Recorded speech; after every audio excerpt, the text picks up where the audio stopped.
ये बिल का मकसद सिर्फ मुसलमानों को जलील और रुसवा करना है, तो मैं गांधी की तरह इस कानून को फाड़ता हूं। 5 साल के लिए मुसलमान।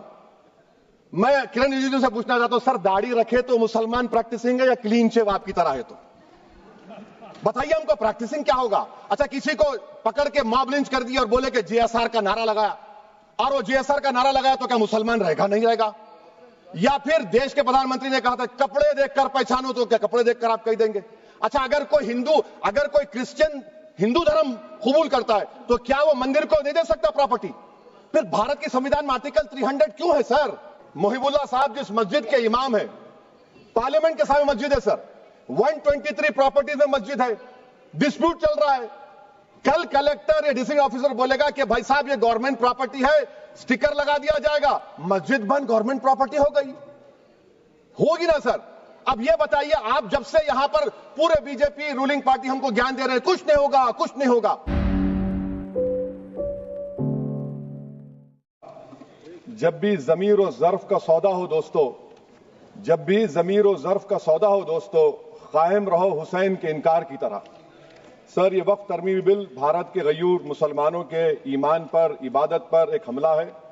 नरेंद्र मोदी की हुकूमत ने इस मुल्क की सबसे बड़ी अक़लियत के खिलाफ एक ऐलान जंग कर दिया, और ये जंग ना सिर्फ मेरे जिस्म पर है, बल्कि मेरी आज़ादी पर, मेरी समाजी और माशी मार्जिनलाइजेशन पर है, मेरी शहरियत पर है, मेरे मदरसे, मस्जिदों, खानखाहों और दरगाहों को निशाना बनाया जा रहा है।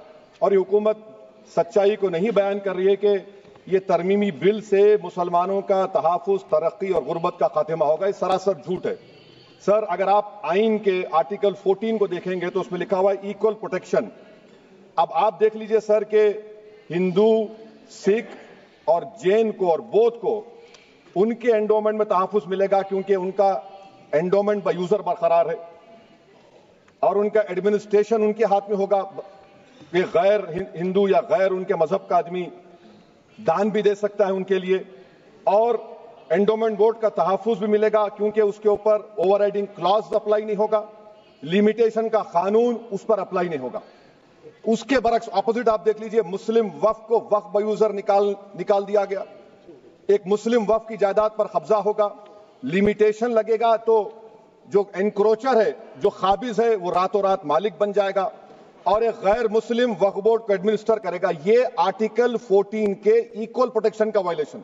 अब आर्टिकल 14 में सर इक्वालिटी बिफोर लॉ भी है, और उसका कैसा वायलेशन हो रहा है कि कोई आर्बिट्ररी स्टेप नहीं ले सकता और कोई भी ऑफिशियल किसी भी तरीके से गलत आर्बिट्ररी फैसला नहीं लेगा। यहां पर आप एक डेजिग्नेटेड ऑफिसर को रखकर वो फैसला लेगा कि ये जायदाद वक्फ की है, गवर्नमेंट की है। क्या ये प्रिंसिपल्स ऑफ नेचुरल के खिलाफ नहीं है, जिसका तकर्रुर एग्जीक्यूटिव करती है? ये हमारे theory of separation of powers, Bharat के आइन का बेसिक स्ट्रक्चर का हिस्सा है।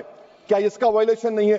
सर, आर्टिकल 25 का वायलेशन कैसे है कि आप मुसलमानों से वक्फ बाय यूजर छीन रहे हैं और फिर आप कर्ब कर रहे हैं वक्फ वाल औलाद को, मगर वहीं पर दूसरे धर्म के मानने वालों को उनके मजहब पर चलने की पूरी इजाजत है। लफ्ज जो आर्टिकल 25 में इस्तेमाल हुआ सर, वो इक्वली एंटाइटल्ड, यहां पर मुसलमानों के इक्वल एंटाइटल्ड नहीं हो रहा। अभी हम गृह मंत्री का, वजीर दाखिला का यहां पर उनका हमने तकरीर सुनी, यहां पर वो ये कहते हैं, वजीर दाखिला, शायद वो कटमुल्ला की जबान ना कह दे, वजीर दाखिला कहने पर वजीर दाखिला ने अपने बयान में कहा कि बोर्ड और काउंसिल जो होगा वो माने वक्फ इस्लाम से अलग है। सर, अगर ये बात सच है आपकी, तो फिर आपको यह कानून बनाने की जरूरत ही नहीं है, आप एक नॉन स्टैट्यूटरी बॉडी बना दीजिए।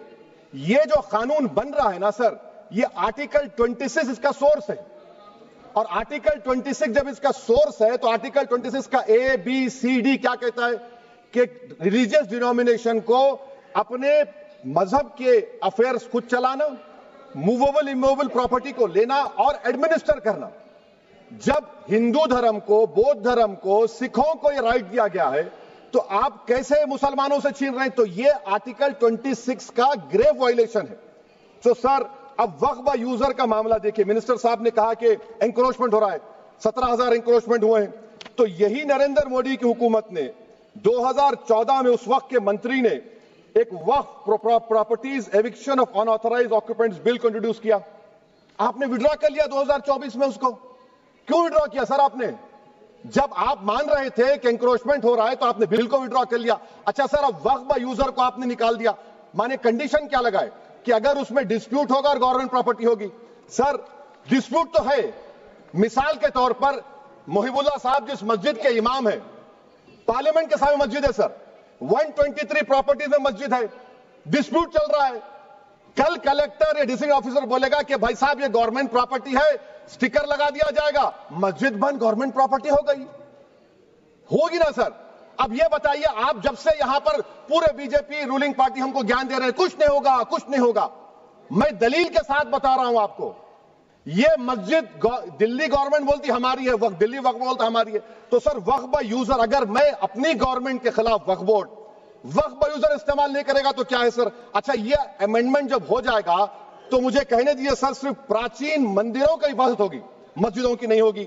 अब सर आप आ जाइए, अगर डिस्प्यूट मेरा एंशिएंट मॉन्यूमेंट से वक्फ का एक मिसाल दे रहा हूं, दिल्ली में 172 वक्फ प्रॉपर्टीज एएसआई कंट्रोल में है, मैं तो हार ही गया वो, क्योंकि मेरे पास डॉक्यूमेंट नहीं है। आप कह रहे हैं कि डॉक्यूमेंट चढ़ाओ, अगर मेरा गवर्नमेंट से डिस्प्यूट चल रहा है मैं तो क्लेम ही नहीं कर सकता, क्योंकि आप जज बनेंगे, आप ही फैसला करेंगे, और जब तक आप फैसला नहीं करते वो वक्फ की प्रॉपर्टी नहीं होगी, वो प्रोविजन डाल दिया आपने। अच्छा, अगर मेरा डिस्प्यूट एंक्रोचर से होगा सर, तो एंक्रोचर में तो आपने तो 107 को डिलीट कर दिया, आप रातों रात खाबिज को एंक्रोचर को मालिक बना रहे हैं। सर मैं ये पूछना चाहता हूं आपके जरिए हुकूमत से, एक मुंबई में एक बहुत बड़े दौलतमंद है, खोजा बरादरी का यतीम खाना था, उन्होंने 2004 या 5 में 22 करोड़ में खरीद लिया। वो केस सुप्रीम कोर्ट में, क्या आप उनको मालिक बनाना चाहती है लिमिटेशन एक्ट अप्लाई करके? हमको बताइए, हम जानना चाह रहे हैं। और सच्चर कमेटी ने सर 2007 में कहा कि दिल्ली के 123 प्रॉपर्टीज की मार्केट वैल्यू 6000 करोड़ की। आज हम 2025 में आ गए, क्यों आप उन प्रॉपर्टीज के खिलाफ पड़े हुए?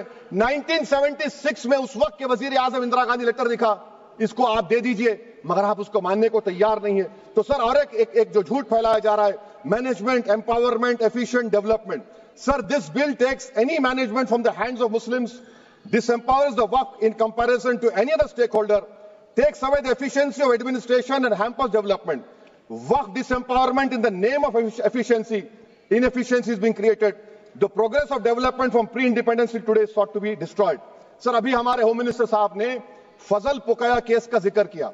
सर मैं आपसे गुजारिश करूंगा कि होम मिनिस्टर जरा अच्छे लोगों को रखकर इंफॉर्मेशन ले। फजल पुकाया का ऑबिटर क्या है? इट इज ऑबिटर, वो रेशियो डिसेंडेंट नहीं है जो आपने कहा है। अच्छा सर, शेड्यूल ट्राइब के बारे में कहा, क्या शेड्यूल ट्राइब में मुसलमान नहीं होते? शेड्यूल कास्ट में नहीं होता मुसलमान, शेड्यूल ट्राइब में मुसलमान होता। तो क्या आर्टिकल 25 मेरा चला गया, आर्टिकल 26 चला गया, आर्टिकल 14 चला गया, 15 चला गया, 29 चला गया? लक्षद्वीप का एक मुसलमान एमपी है, क्या उसको राइट नहीं है क्योंकि ट्राइबल है? क्या कह रहे हैं आप? इस ऐवान को क्यों गुमराह कर रहे हैं आप शेड्यूल ट्राइब के नाम पर? सर और एक चीज जो आपको बता रहा हूं सर, अब आप जब आर्टिकल 26 से मेरा सोर्स है, तो आप सेंट्रल वक्फ काउंसिल में 22 में से 10-11 आप नॉन मुस्लिम को बना सकते हैं, रिलीजन न्यूट्रल आपने कह दिया। और आप बनाएंगे, क्यों बनाएंगे आप? स्टेट वक्फ बोर्ड में 7 नॉन मुस्लिम होंगे और 4 मुसलमान। क्यों होंगे? क्योंकि आप लॉ में 95 में डायरेक्ट मैनेजमेंट में ले सकते हैं 5 साल के लिए।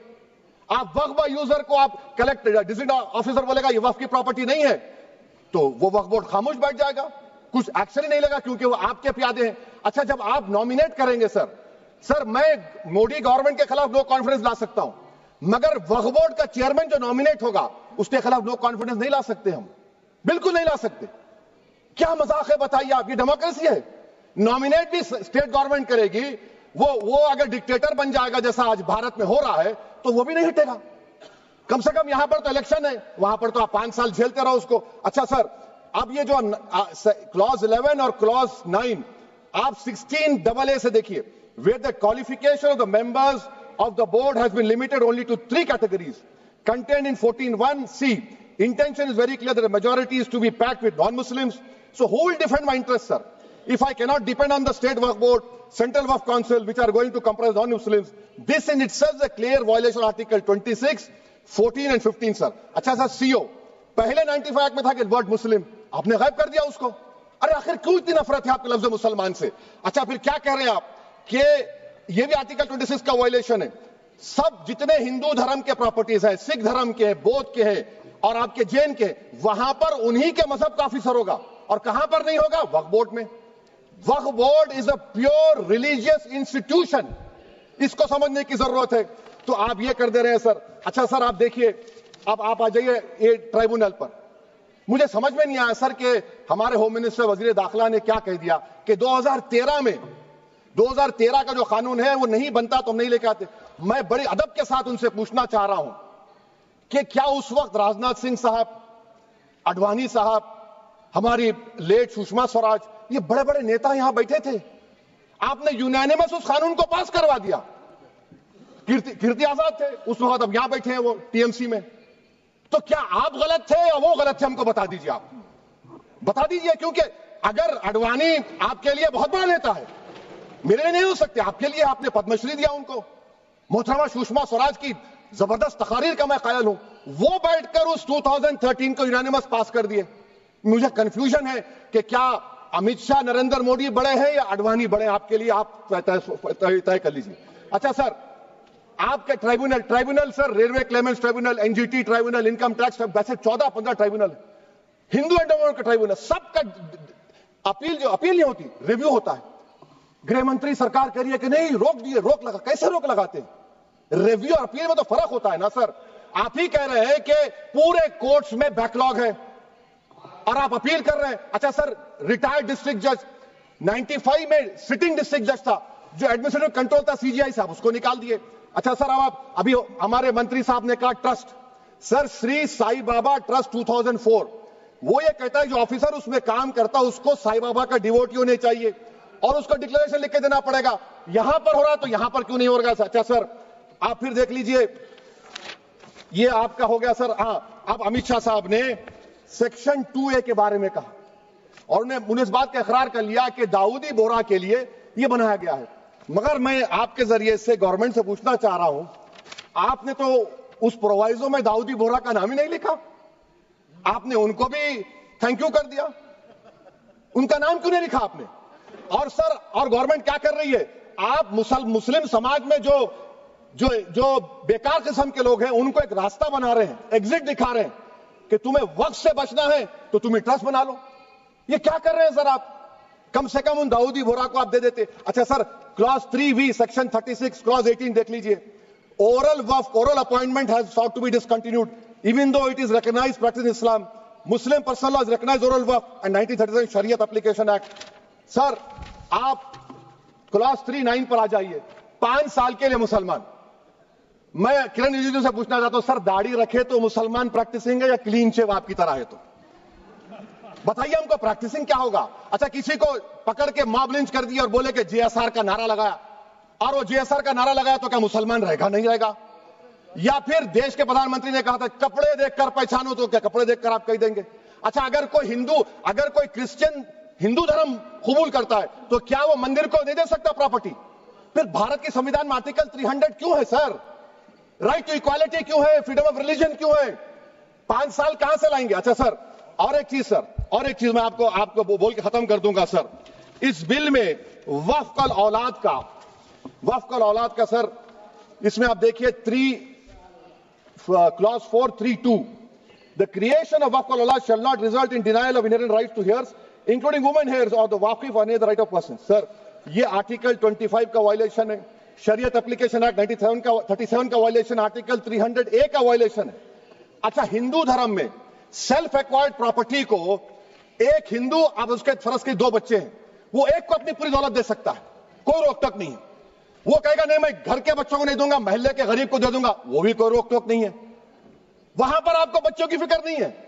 जब मैं अपनी प्रॉपर्टी को अल्लाह को मालिक बनाकर दे रहा हूं, आप कह रहे बच्चों की फिक्र नहीं है। इतनी मोहब्बत आप बिल्किस बानो से दिखा देते तो आपके लिए दुआएं देती आपके लिए। तो सर, आप दूसरी बात आप देख लीजिए सर, आखिरी बात कहकर मैं अपनी बात को मुकम्मल कर रहा हूं सर। नहीं मुकम्मल कर रहा हूं। स्पीकर साहब बहुत टाइम दे दिए सर। आप देखिए, इसमें अमित शाह साहब बोले कि इतनी प्रॉपर्टीज का कब्जा हुआ, चोरी हुई, ये हुआ। सर, क्लॉज 2652A सेक्शन, अगर कोई प्रॉपर्टी बेचता है 2 साल की सजा थी, आपने क्या कर दिया? उसको 6 महीने कर दिया। नॉन अवेलेबल था, आपने अवेलेबल कर दिया। सेक्शन 40 की बात करते हैं, सेक्शन 40 में सर हमको जो ज्वाइंट वर्किंग कमेटी का जो नोट्स दिए उसमें मिनिस्ट्री ऑफ माइनॉरिटी अफेयर्स ने कहा कि 30 साल में 515 केसेस सेक्शन 40 के और सिर्फ 8 लोग कोर्ट को गए। वक्फ यूजर का कानून तेलंगाना आंध्रा में है, सेक्शन 40 का कानून तमिलनाडु 63 है, आंध्र प्रदेश में 43 है। और सर आप डायरेक्शन दे रहे हैं, अच्छा क्लॉज 4218 भी देखिए सर, आप रूल बना रहे हैं कोऑपरेटिव फेडरलिज्म के खिलाफ है, इतना रूल बना रहे हैं। और आखिर में सर मैं आपको बताना चाह रहा हूं स्पीकर साहब, ये बिल का मकसद सिर्फ मुसलमानों को जलील और रुस्वा करना है, मुसलमानों को दूसरे दर्जे का शहरी बनाने का इनका मकसद है। सर अगर आप हिस्ट्री को पढ़ेंगे तो महात्मा गांधी उस वक्त के व्हाइट अफ्रीका में सफेद फार्म अफ्रीका के कानून को महात्मा गांधी ने कहा था कि ये मेरा कॉन्शियंस इसको मानता नहीं, मैं इस कानून को कबूल नहीं करता हूं। तो महात्मा गांधी ने क्या किया, उन्होंने उस कानून को फाड़ दिया। तो मैं गांधी की तरह इस कानून को फाड़ता हूं। ये अनकॉन्स्टिट्यूशनल है सर। इस देश में झगड़े पैदा करने का काम बीजेपी करना चाहती है मस्जिद और मंदिर के नाम पर, इसीलिए मैं इसका कंडेम करता हूं और मैं आपसे गुजारिश करता हूं कि मैंने अपने 10 अमेंडमेंट दिए हैं, आप इसको कबूल करिए सर, मुझे बोलने का मौका दीजिए और उस पर डिवीजन का मैं डिमांड भी करूंगा। Thank you sir. खबरों में बने रहने के लिए फोरम 4 को सब्सक्राइब करें और नोटिफिकेशन पाने के लिए बेल आइकन दबाएं।